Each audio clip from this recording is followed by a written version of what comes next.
নমস্কাৰ, আটাইকে স্বাগতম জনাইছোঁ। বহুদিনৰ মূৰত আচলতে এটা কিতাপক লৈ ভিডিঅ' প্ৰস্তুত কৰিবলৈ লৈছোঁ। প্ৰায় ছমাহমানেই হ'ব ভিডিঅ' প্ৰস্তুত নকৰা।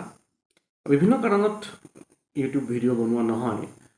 প্ৰথম কথা, আমি প্ৰফেশ্যনেল ইউটিউবাৰ নহয়, আৰু দ্বিতীয়তে হ'ল সময় আচলতে আমাৰ হাতত নাথাকে বা এডিটিং কৰিব পৰা ভাল মোবাইল আচলতে লগত নাই। তথাপিতো চেষ্টা কৰিছোঁ। আৰু এইখিনিতে আমাৰ বিকালী কলেজৰ ছাত্ৰ ছাত্ৰীখিনিৰ কাৰণে জনাই থওঁ যে আমি ইতিমধ্যে বহুতে হয়তো গম পাইছে যে এটি বুক ৰিডিং ক্লাবৰ ব্যৱস্থা কৰিছোঁ। আৰু এই বুক ৰিডিং ক্লাবটোৰ জৰিয়তে আমি আমাৰ ছাত্ৰ ছাত্ৰীসকলৰ মাজত কিতাপ পঢ়াৰ কাৰণে এটা পৰিৱেশ জন্ম দিবলৈ চেষ্টা কৰিছোঁ। এই ভিডিঅ'টো হয়তো বিকালী কলেজৰ বাহিৰেও অন্যান্য ছাত্ৰ ছাত্ৰীয়েও চাব।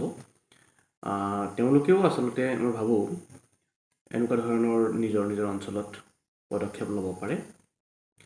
আৰু মোৰ য'ত ঘৰ আচলতে চন্দ্ৰপুৰতো আমি চন্দ্ৰপুৰ অধ্যয়ন চক্ৰ নাম দি মূলতঃ কিতাপৰ বিষয়ে আলোচনা কৰাৰ কাৰণে আৰু বিভিন্ন সামাজিক সাংস্কৃতিক বা ৰাজনৈতিক কথা আলোচনাৰ কাৰণে চন্দ্ৰপুৰ অধ্যয়ন চক্ৰ বুলি এটা অনুষ্ঠান আৰম্ভ কৰিছিলোঁ। বহুদিন ধৰি তাৰ অনুষ্ঠান হোৱা নাই, যদিও আমি অতি শীঘ্ৰে চন্দ্ৰপুৰ অধ্যয়ন চক্ৰৰ অনুষ্ঠানো আৰম্ভ কৰিম। যি নহওক, আজি ক'বলৈ খোজা কিতাপখনৰ কথা হ'ল, নামটো হ'ল মোৰ শিক্ষা আৰু মোৰ শিক্ষক, লেখক দিলীপ কুমাৰ দত্ত। এই কিতাপখন মই খুব সম্ভৱ মোৰ যিমান দূৰ মনত আছে 2009 চনত কিনিছিলোঁ। সাধাৰণতে মই কিতাপ কিনিলে কিতাপত মোৰ ছিগনেচাৰ এটা দি ডেটটো লিখি থওঁ। এইখন কিতাপত মই ডেটটো দেখা নাই, কিন্তু এইখন কিতাপ এখন গুৰুত্বপূৰ্ণ কিতাপ। মই পঢ়ি খুব ভাল পাইছিলোঁ তেতিয়া। এখন আত্মজীৱনীমূলক কিতাপ। অৱশ্যে দিলীপ কুমাৰ দত্তৰ বিষয়ে আমাৰ ছাত্ৰ ছাত্ৰীসকলক প্ৰথমতে কৈ থ'ব লাগিব। দিলীপ কুমাৰ দত্ত আচলতে এজন গণিতৰ শিক্ষক, আমি গণিতজ্ঞ বুলি ক'ব পাৰোঁ। তেওঁৰ ঘৰ গুৱাহাটীত আছে আৰু তেওঁ আমেৰিকাৰ এখন ডাঙৰ প্ৰখ্যাত অনুষ্ঠানত শিক্ষকতা কৰিছিল। কিছু দিন আগতে তেওঁৰ কিছু বছৰ বুলি সম্ভৱতঃ এবছৰতকৈ বেছি হ'ব আগতে তেওঁৰ মৃত্যু হৈছে। যি নহওক, এই কিতাপখনৰ গুৰুত্বপূৰ্ণ কথাটো হ'ল তেওঁ নিজৰ শিক্ষা জীৱনৰ বিষয়ে লিখিছে, আৰু শিক্ষা জীৱনৰ বিষয়ে লিখিবলৈ যাওঁতে তেওঁ কথাবোৰ খুব গুৰুত্বপূৰ্ণ কথা কৈ গৈছে। মই যদি সূচীপত্ৰৰ কথাখিনি কওঁ, তেওঁ নিজৰ প্ৰাথমিক শিক্ষা, তেওঁৰ শিক্ষকসকলৰ কথা লিখিছে।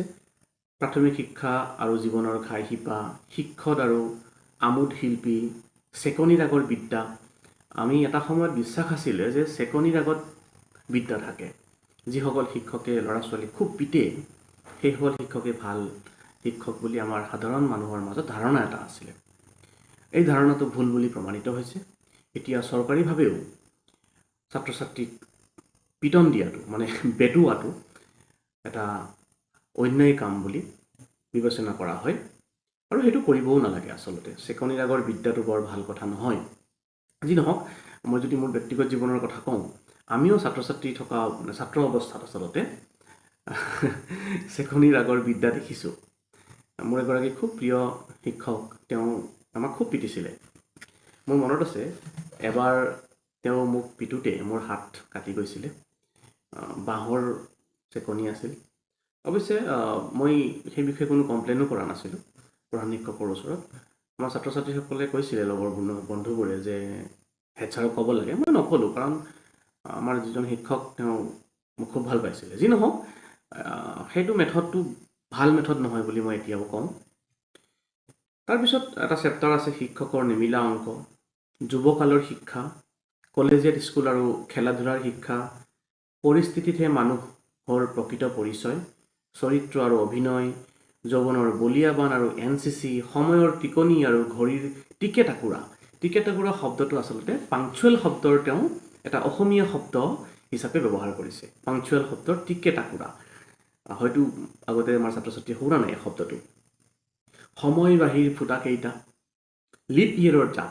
এই চেপ্টাৰটো খুব ইণ্টাৰেষ্টিং, যে আমি লিপ ইয়েৰটো কেনেধৰণে হিচাপ কৰিব লাগে সেই বিষয়ে এটা দীঘলীয়া চেপ্টাৰ লিখিছে। তেওঁৰ শিক্ষকসকলে কেনেদৰে শিকাইছিল সেই বিষয়ে আলোচনা কৰিছে।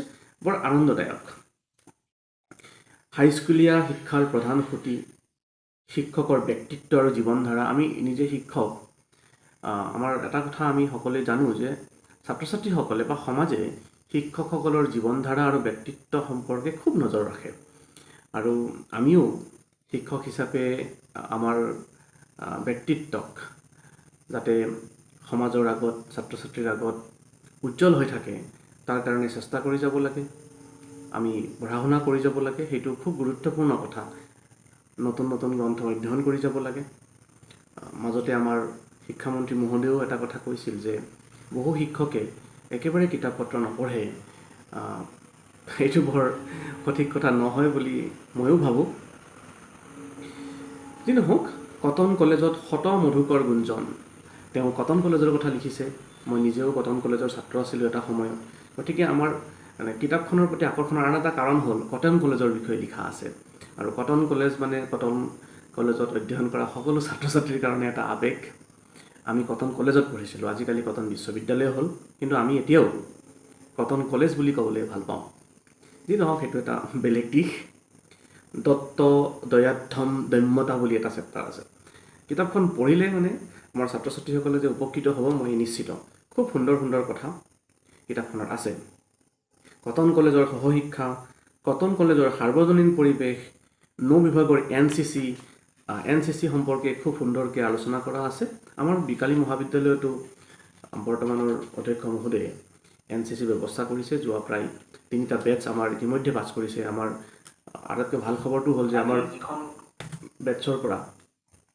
আমাৰ শেহতীয়া বেটছৰ পৰা NCCৰ A চাৰ্টিফিকেটছ পাবলৈও সক্ষম হৈছে এইটো ভাল খবৰ আমাৰ ছাত্ৰ ছাত্ৰীসকলৰ কাৰণে যি নহওক ইণ্টাৰমিডিয়েট পৰীক্ষা সম্পৰ্কে যুৱ ছাত্ৰাবাস সংঘ বন্ধৰ দিনৰ সজ কাম বন্ধৰ দিনৰ সময়বোৰ যে আমি ছাত্ৰ ছাত্ৰীসকলে ভালদৰে কটাব লাগে সেই বিষয়ে এই গ্ৰন্থখন পঢ়িলে আমি ধাৰণা এটা কৰিব পাৰোঁ অন্যান্য মানে বহুত ধুনীয়া ধুনীয়া চেপ্টাৰ গণিত শিক্ষাৰ গাঁথনি নাবিকৰ সৈতে পৃথিৱী ভ্ৰমণ দিল্লী চলো দিল্লীত জেউতি নিজৰাৰে ধাৰ অস্ত আকাশৰ সপোন গণিত শিক্ষাৰ সাংস্কৃতিক পটভূমি তেওঁ যিহেতুকে গণিতৰ শিক্ষক গণিত শিক্ষাৰ বিষয়ে লিখিছে কিছু কথা তেওঁ এটা বৃত্তি পাইছিল কমনৱেলথ বৃত্তি সেই বিষয়ে লিখিছে কমনৱেলথ বৃত্তি প্ৰাৰ্থী চোৱা পৰীক্ষা গৱেষণা আৰু সত্য অন্বেষণ অৱলম্বন এনেধৰণে বহুত কথা এই গ্ৰন্থখনত আছে এটা ইয়াত খুব সুন্দৰ কথা মই কওঁ ইয়াত তেওঁ গাড়ী চলোৱাৰ কথা লিখিছে মানে তেওঁ যেতিয়া বন্ধৰ দিনত গাড়ী চলাবলৈ শিকিছিল আচলতে গাড়ী চলালে আমি কেনেধৰণে চলাব লাগে ইয়াত তেওঁ লিখিছে যে গাড়ী বেক কৰোঁতে চালকে সম্পূৰ্ণৰূপে মূৰ ঘূৰাই পিছলৈ চাব লাগে সেইদৰে গাড়ী চলি থাকোঁতে সদায় চালকৰ চকু সন্মুখত থাকিব লাগে অৱশ্যে এই কথাটো অলপ সলনি হ'ব কাৰণ আজিকালি আমাৰ বেক কেমেৰা আহিছে গতিকে আমি বেক কেমেৰাৰ সহায়তো গাড়ী ঘূৰাব পাৰোঁ মই অৱশ্যে বৰ ভালকৈ গাড়ী চলাব নাজানো চাৰিচকীয়া গাড়ী এতিয়াও যি নহওক তাৰপিছত তেওঁ অন্যান্য বহুত কথা লিখিছে যে সন্মুখৰ আলিত বা আলিৰ দাঁতিত ল'ৰা ছোৱালী দেখিলে সদায় সাৱধান হ'ব লাগে কাৰণ ল'ৰা ছোৱালীয়ে হঠাতে লৰি বা জঁপিয়াই গাড়ীৰ আগত পৰাৰ সম্ভাৱনা থাকে আৰু এটা ইণ্টাৰেষ্টিং কথা মই এই কথাটো শিকিছিলোঁ যে যেতিয়া আমি টাউনত নামি যাওঁ কোনো এটা আপৰ পৰা তেতিয়া আমি সদায় গিয়েৰত যাব লাগে গাড়ীখন নিউট্ৰেলত যাব নালাগে কাৰণ নিউট্ৰেলত গ'লে গাড়ীৰ ইঞ্জিনৰ কণ্ট্ৰলটো নাথাকে গাড়ীখনৰ কণ্ট্ৰলটো আমাৰ হাতত নাথাকে